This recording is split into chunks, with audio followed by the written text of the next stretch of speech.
Le Monsieur de 5 heures, un film de 1938 de Pierre Caron, scénario et dialogue de Jean Delétraz, d'après la pièce de théâtre de Maurice Hennequin et Pierre Weber, avec dans les rôles principaux Meg Lemonnier, Jocelyne Gaël, Mila Parelli, André Lefort, Armand Bernard, Pierre Larquet, Jean Tissier et Julien Carrette.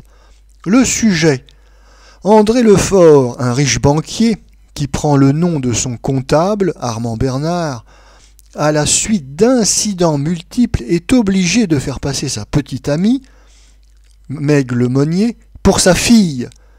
Mais la vérité éclate. La femme du banquier, Jocelyne Gaël, favorise alors le mariage de la jeune fille, ce qui crée une intimité nouvelle dans son ménage.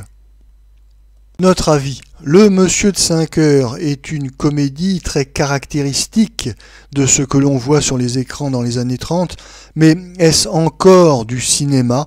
Non, disait François Vineuil, car ce ne sont que des adaptations filmées de pièces de boulevard à succès. En 1937, Jean Delétraz avait adapté sa propre pièce de théâtre, La Fessée, afin que le réalisateur Pierre Caron la mette en image.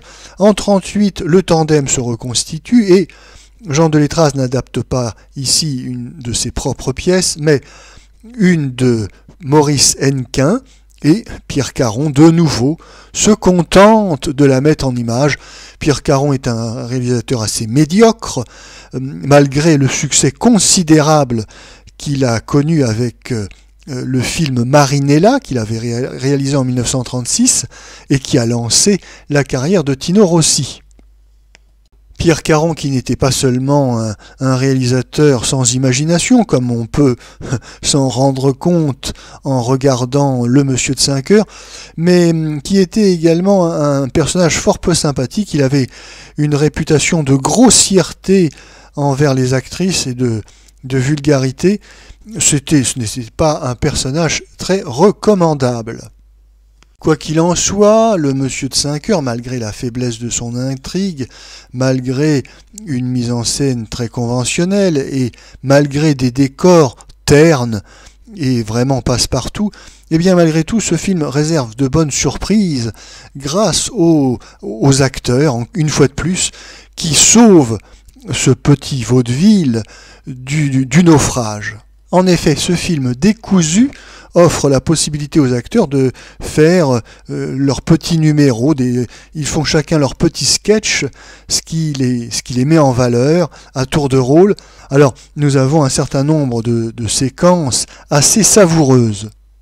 C'est ainsi que nous avons une scène assez amusante lorsque André Lefort est surpris en train d'embrasser Jean Tissier par un commissaire de police de la brigade mondaine qui croit assister à une étreinte homosexuelle. Alors, la scène est rigolote par elle-même et fera rire le spectateur, mais les initiés riront un peu plus au second degré, car à la ville, André Lefort était bien homosexuel et Jean Tissier était bisexuel, dirons-nous, mais n'en pensez pas moins.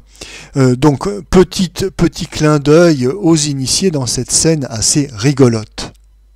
Dans un autre registre, nous avons Armand Bernard qui nous fait de nouveau son numéro irrésistible de grand escogriffe coincé et pudibond, qui est choqué par les mœurs de son patron, rit rassuré grâce au jeu de physionomie de ce grand maigrichon de Armand Bernard.